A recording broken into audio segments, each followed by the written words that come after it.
White privilege is defined as the societal privilege that benefits white people over non-white people in some societies, particularly if they are otherwise under the same social, political, or economic circumstances. Now, when I was doing a little bit of research, the interesting thing that came up with is that I can't seem to find a definition for black privilege.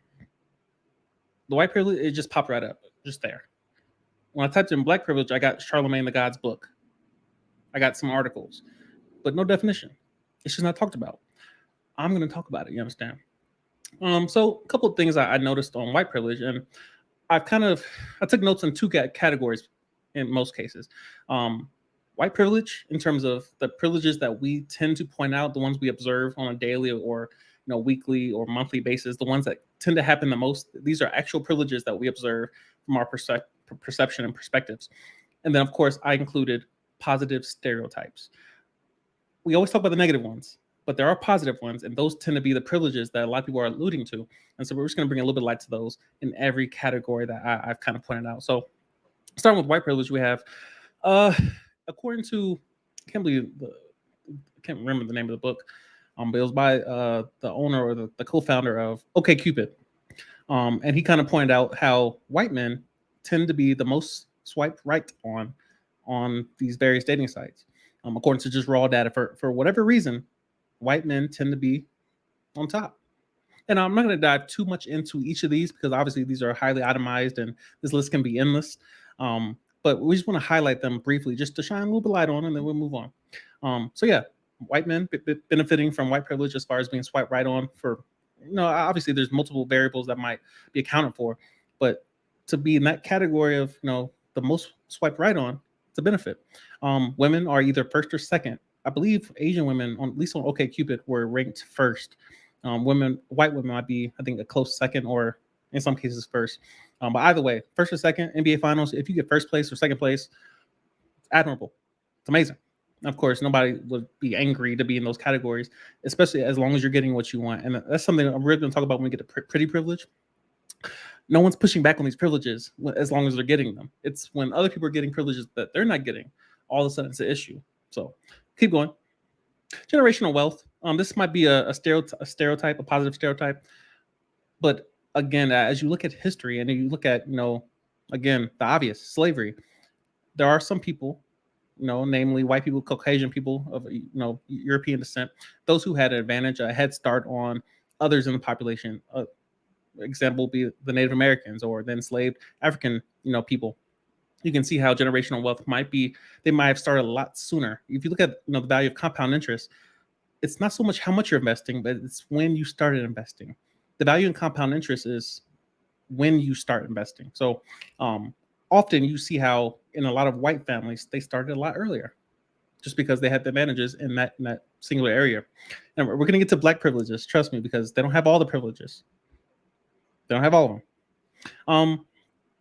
So we mentioned slavery as far as, generational wealth being it's not something that we were able to start as soon as they were able to start. It's different. We're gonna look up something real quick because there's constant talk of the pay gap, constant talk of patriarchy. Apparently, white men have all the power, and this might fall into the category of a positive stereotype. But real quick, we're gonna look up CEO statistics just to see where white men stack up. White men CEO statistics. Just see what pops up. Maybe nothing. I could be wrong. So here we have how many CEOs in the U.S. are white? Chief Executive Officers statistics by race. The most common ethnicity among Chief Executive Officers are white, which makes up 81.1% of all Chief Executive Officers. It's an advantage. It's also correlation in terms of, population. Do they have the highest population? Maybe they should have the most CEOs. I don't know. But again, that could be seen as a privilege as far as why is most of the wealth going to that community? It's just a question. And obviously you have, white women that are claiming, hey, we want some of that too. But you see them having a lot of that, which is the argument I have with all this patriarchy talk is that women are so oppressed. They clearly don't travel often. A lot of these women that are claiming they're so oppressed, living in America is so bad, they clearly haven't traveled to a lot of these third world countries to see what true oppression looks like. I'm going to go to all the stats, but that's just 81.1% is pretty impressive in terms of privileges of a given ethnicity or race, what have you. Nepotism, it's a big one, and it directly kind of correlates to generational wealth or CEOs. And if you're the number one dog, you're the president of your company, you're the chairman of your company, it's quite easy to get your son a job in the mailroom. Like, just push a couple buttons. Yo, HR, take care of this real quick. It's not difficult. So that's something. In terms of positive stereotypes, great credit. It's not factual that all white people have great credit, but it's a positive stereotype. General knowledge of how money works. When it comes to investing in Roth IRAs versus traditional IRAs and what have you, just the basic knowledge of investing and participating in compound interest. A lot of those simple, concepts, they're not taught to the Black community, not often. Obviously, we have internet now. We all have smartphones in our hands, so we should have access. But all we need is questions, really.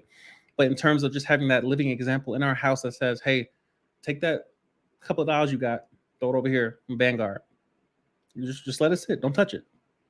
We weren't taught that, and so a lot of our poverty mindsets are due to where we come from. And obviously, we have the ability to change it because we have internet now. We have information available to us, but often we have to be exposed to it first to know that exists. And say, oh, that's how y'all build your money. That's how the wealth divide keeps growing bigger and bigger. You guys are investing your money while I'm saving my money. Inflation's eating my money up. Your money is making you more money. You're investing in real estate. You have income off of your money. You've monetized your debt. You're not getting taxed on your debt. I'm getting taxed on everything. It's different. You start learning these different things about how wealthy people make more money and how the divide is not going to be fixed by socialism. It's not going to be fixed by taking from the rich, giving to the poor. It's fixed by learning what they do and how they acquire and how they keep their wealth. So yeah, great credit, knowledgeable on just how money works. In most cases, again, these are positive stereotypes. I'm not saying they're always true. I'm saying they're stereotypes. Again, a lot of us, everyone benefits from some form of a positive stereotype that when you hear it, when you see it, when you observe it, it might be offensive. It might be offensive. Like if you say all Asian people are smart, it's kind of positive, but it's also kind of offensive. Like you shouldn't say it out loud. You shouldn't say it at all. But it's a positive stereotype. All Asians know, and obviously Asia is a huge continent. It encompasses Russia, Mongolia and India. It has all these different countries built into them. And most people just assume Chinese. It's not true. It's not true. But all Asians know martial arts. It's a positive stereotype. It's not always true. It's not. I don't know if it's mostly true. Who knows? But again, positive stereotypes are everywhere. Silver spoon. You were born with a silver spoon in your mouth. That's a positive stereotype for white privilege, white people. Obviously, nepotism. Again, it's a positive stereotype because we don't know it's always taking place, or it's never taking place, or it might be taking place. We just assume it's taking place because how did you get that position, Hunter Biden? How are you not in jail right now when you're weighing your cocaine on video and then your iCloud gets hacked? It's a whole thing, but you kind of notice how people that are in certain positions that they're not qualified for. People are in positions that, like, how did you get there without somebody, like you knew somebody? That's nepotism. You hear this phrase thrown around constantly, the European standard of beauty. It's a positive stereotype that is attributed to a lot of white women that are just, they might be thin, they might have thinner nose, they might have like thin features, petite features, what have you, as opposed to the wider nose that I have. I can smell everything. You understand? I can smell the chicken in the next room. It's different. But of course, a lot of people attribute colorism, featureism, lookism, texturism, all these isms that a lot of Black women think they're being discriminated against. And I'm not saying they're not, but they might be. But they all attribute that to the European standard of beauty of white women are deemed beauty because they're white, not because they're beautiful. And that's the argument I have is I think beautiful is beautiful. I don't care what color it is. I prefer beauty over ugly. And it comes in all different shapes and sizes. I prefer beauty. So it's different. And of course, lastly, we have a positive stereotype that white people are capable and are controlling the world through oppression. More specifically, every race in America is is just suffering under the hand of white people.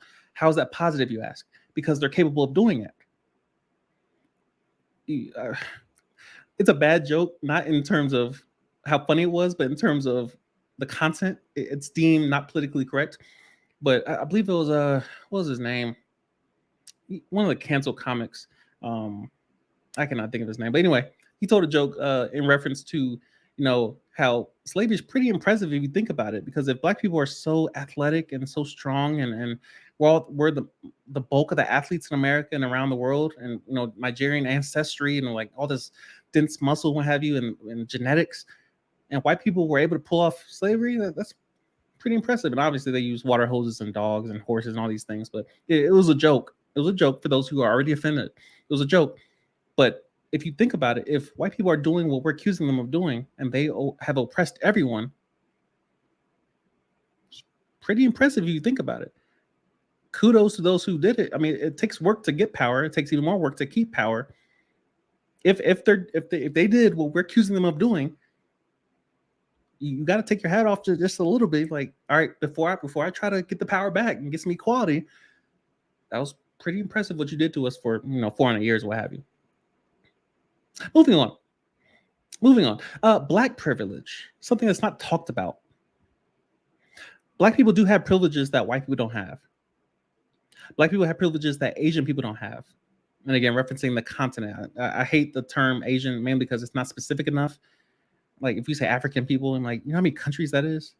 Asia is I'm just geographically kind of ignorant to that area of the world. I lived in Abu Dhabi for 6 months, and I was deployed over there. But yeah, I'm just kind of ignorant to that area of the world that most Americans have never been to. Like we travel across the Midwest to fly over states, and like, well, I think Iowa's next to Kansas. Ask them where Poland is, and they have no clue. And I'm like, what? Where is Poland? In Europe somewhere? I don't know. So, black privilege, people. We dominate most of the most popular American sports. Flores, I can't think of his first name. A former NFL coach of the Miami Dolphins. I believe he sued the NFL for discrimination in terms of the hiring processes that were taking place that he didn't like. And the argument kept coming up of why are there so many black players in the NFL and not enough black coaches? Why do we have all these Rooney rules and all these, we have all these different ways of trying to get black coaches in place and female coaches in place and presidents and owners and what have you? We have all these black players and no coaches that are black. And my argument is, well, shouldn't white people be screaming discrimination against black people, being that they are the majority of the population? We dominate most American sports employment slots. There's only roughly in NBA history, about 5,000 people have played professional NBA basketball. There's currently probably only around 400 jobs available in the NBA as a player, as a hooper. How many of those are white people? Think about the path that Tyler Hero had to take. Youngin, I watched him in high school. Mixtapes all over the place. Hooper, bucket. He's different, bro. But just think about his AAU path of playing against mostly black players. Just think about the path of being one of the most famous in terms of just the hype. Jimmer Fredette. Just think about the white players that become famous immediately. Think about the most famous Asian, and I say that only because I'm ignorant to his actual ethnicity, Asian NBA player, Jeremy Lin. He was famous because he dominated the news cycle for maybe 2 months, maybe. He just went off. He was on the Knicks just giving buckets out of nowhere. And he took the world by storm. But outside of Jeremy Lin and Yao Ming, name one other Asian NBA player. And I'm sure most people will struggle. The same way you probably struggle to name one WNBA player outside of Brittany Griner. Most people will just struggle because they're just not well known like that. Black men have an advantage when it comes to the NFL, when it comes to the NBA. But I don't think it's white people in professional sports that are dominating. You might have to go to the NHL to find the majority of white people in professional sports. The Winter Olympics, it's white people. White people. Who's the number one black skier in America? No one knows. No one knows. Who's the fastest black swimmer in the world? No one knows. Who's the fastest man in the world? Usain Bolt. Oh, there it is. We have advantages. We have privileges. And we tend to just we gloss over the ones that we have, and we just skip over those. And I know the fastest black man, the fastest woman in the world is also black. We skip over that. The best NBA player in the world in NBA history, black. Best point guard, black. Best shooting guard, black. Shooting forward, black. Power forward, black. Center, black. We gloss over those things, and we just go straight to the oppression. We just gloss over the advantages we have and go straight to the oppression. I'm like, we don't have all oppression. Some of it we have advantages in. We can't gloss over those like that. Hip hop is the most influential genre of music in the world. Why is that? We're not even the majority in this country in terms of population. And yet our culture circles the world multiple times. Multiple times. We're just impactful. We dominate entertainment and sports. But we don't complain about that. We don't complain that, when Eminem tries to make his name known, someone might call it cultural appropriation. I'm like, that's one. That's one. You can count on one hand how many white rappers we can name just back to back. Why? Because we dominate the entertainment industry. White people have their spaces too. Trust me. We're not oppressed in every single area that we can think of. We tend to dominate certain areas, and we don't say a word about it. We don't say a word about it because we think we're supposed to dominate in that area, and we are supposed to as long as we are. We deserve whatever we currently have. So nobody's going to complain about what I currently have. They're going to complain about what they don't have and what they want and what they desire and what other people are getting. But yeah, hip hop, it's everywhere. It's crazy how we behave this way in terms of just our memory. I'm like, I know we dominate all the sports except for like NHL and baseball, but everything, we need more. We need more. I'm like, I'm not sure we do. I'm not sure we do, because we could easily make the NBA 50-50. We could easily say, the NBA should be representative of the population statistics, which means if half the country's white, half the NBA should be white. They can easily do that, but we don't want that. We don't want that. We could go to OnlyFans and say, y'all shouldn't have a pay gap between male and female. The men should be getting paid just as much as women are getting paid on here. So we're going to split the earnings halfway, right down the middle. Men get half all the earnings of the company, and women get half all the earnings. They don't want that. They want to be compensated for what they produce in terms of revenue, in terms of attendance, in terms of attention. So yeah, hip hop, white people dominate that. R&B, we dominate it. Lil Wayne made a rock album. he dipped his toe over there. Gospel music, we dominate it. You go to a gospel church, it could be white. I've been to white Pentecostal churches. I've been to Hispanic Pentecostal churches. But we just dominate certain categories. And I have to filter through these because I was just writing them down. I was jotting them down just quickly. And so I have to filter a lot of them just because I have to make sure that we don't get too much backlash. Black women features are copied. Is that a privilege? I don't know. It's not up to me. It's not up to me. But what race of people are allowed to say, y'all got big lips or lip injections because of black people? Black people can at least we claim to be the first, or you guys have big butts because of us and you're copying us. And the Kim Kardashian effect, where she got a big butt because she saw black women with big butts and she took from the black community, and now she's benefiting from it. Cultural appropriation, all these things. Some would call that privilege. I don't know. We're naturally feared. For some reason. There's many reasons why we might be feared. It's kind of hard to speculate on why y'all would fear me, or why you'll fear a black woman, or some would call us aggressive or loud or mean. And there's some truth to that. If you spend any amount of time on social media, you'll see black women tearing up a restaurant, or you see black men fighting in the streets, or gangs, or what have you. There's some truth to it. But fear is a great utility when you need it. Mike Tyson, he used it every time he got in the ring. They feared Mike Tyson. Kobe, his legacy still lives on while he's resting in peace. His legacy still lives on. People feared Kobe and his preparation, the way he played. People still don't want to fight Mike Tyson. You want to get in the ring with the nephew. You want to see him on a plane. You get your ass whooped. So yeah, fear has its advantages, especially in terms of competition. Friendsgiving says, we dominate, but we don't always financially benefit the most from it. I agree. We don't always financially benefit. If you're talking about or referencing sports, we definitely benefit in that area. Not all of us. Obviously, those who are just participating. The 400 jobs that are filled with roughly 400 families and extended families, I'm sure they get in the bag. They get in the bag. Friendsgiving also says cultural appropriation does not benefit Black people. It benefits the ones who appropriate it the most.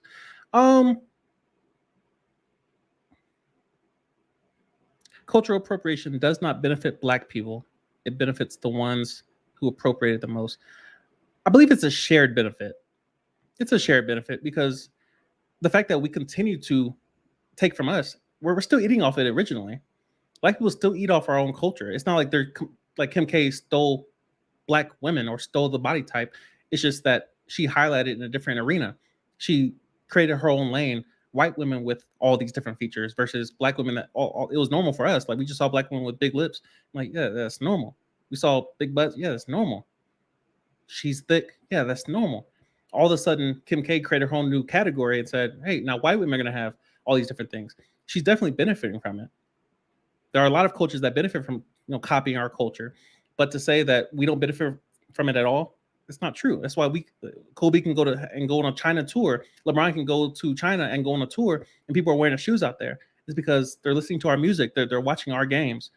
And I'm not saying that our culture is sports and basketball and all these things. I'm just saying a lot of our people are benefiting from other cultures able to look at our culture and take certain things, and to say that they benefit from more than we do doesn't make any sense because we're still dominating these arenas. A Chinese person can watch LeBron play all he wants, but if he tries to go to Kentucky or Duke or something, he's still competing with all the niggas in the hood who are trying to make it to that same school to hoop, and they're closer. So obviously it's a bit of an extreme example, but you do make a good point in terms of they do benefit from it. And I'm not saying that's not completely lucrative. It's a good idea.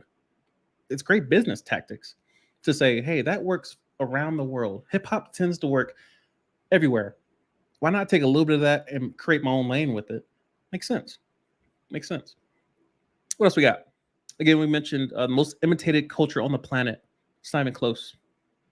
For every Italian movie we have so many more Black movies that, in terms of popularity, that is. For every amazing Bruce Lee movie, for every Jackie Chan movie we have, and again, I'm using stereotypical, well-known names because most people recognize only those. We have so many more action movies with Will Smith or Martin Lawrence or Denzel. And again, not all these are backed up by solid numbers, but the point is to get people to understand we have privileges too. We're not just all oppressed, just struggling. Like I'm on the worldwide internet for free making content. I have the same opportunity as a white person making content. And it's not all ones and zeros. It's somewhat subjective. Somewhat. It's nuanced at times. What else we got? It's my argument that Black people have the closest thing to true freedom of speech. Obviously, we can say nigga, but we can also use, I'm not going to use it, but if we have saltine crackers, why are we allowed to say saltine crackers? And no one else outside of, I can go on a whole rant on culture itself in terms of saying nigga. I can go on a whole rant on that because I believe personally, I give a Black card to whoever uses it in context and it sounds right. 6ix9ine, he's not Black, but he was raised around Black people. So when he says it, it sounds right. It flows. But when I hear a Black person say, "What's good, my," I'm like, it's too much. It's too much for me. I'm like, bro, I know your skin is Black, but you're not saying it right. So it's always been my contention. It's my argument that if you say it right and it's within context and it flows properly, it don't bother me. And there's some people that obviously context matters for me too. If I watch it in a movie, I'm not gonna, boycott Django and say, yo, why is Leonardo saying this word over and over again? He's oppressing me with his words. It's too much. It's too much. Context has to matter. If we say a word, we have to look at the word surrounding it so we can properly define it. And we look at the context clues. I don't think they're really trying to hurt me when they said that like that. I think they were talking about the word, not the person. It's too much. So yeah, freedom of speech. Black people are almost never accused of racism, even though we can often be racist. We're almost never accused of racism. That's a privilege. We almost never have to play defense on, bro, what if they think I'm racist for this? We don't ever worry about it. And a lot of things we say is racist. A lot of us get away with murder when it comes to just saying stuff and not thinking about, what if I was white and I said this? Not that we ever worry about that, but it's just a lot of times we don't ever consider the fact that we could be racist too, but we're just not ever placed in that category where nobody ever assumes, yeah, that black person over there is racist. No one worries about that, even though it's a true reality that happens often. Positive stereotypes. All black men are well endowed. I'm not here to say that it's wrong. It's not up to me to tell y'all that it's wrong. Certain stereotypes benefit your boy, and so I'm gonna let that ride. You understand? We're all beasts in the sack. We're all porn stars. We all do what we gotta do and take care. And people walk out limping and can't their neck got a crook in it. It's just too much for them. I don't know. It's not up to me. It's not up to me. It's a great stereotype. We're all athletic. We all jump high. Our soul food. I mean, that's not really a stereotype. Soul food be smacking. You understand? We can all dance. I can't dance. I can't dance. My rhythm is limited to sports, piano, drum. Like I play a lot of instruments, so that might be another stereotype as far as black people. They're so musical and all these things. I play piano. I play drums. I play organ. I cannot dance. I can play basketball all day long. I can play ultimate frisbee, volleyball, whatever. I can play soccer. I cannot dance to save my life. Your boy got a two-step, and that's about it. I'll wear that two-step out. I will wear my Stacy out. I'll two-step it until midnight.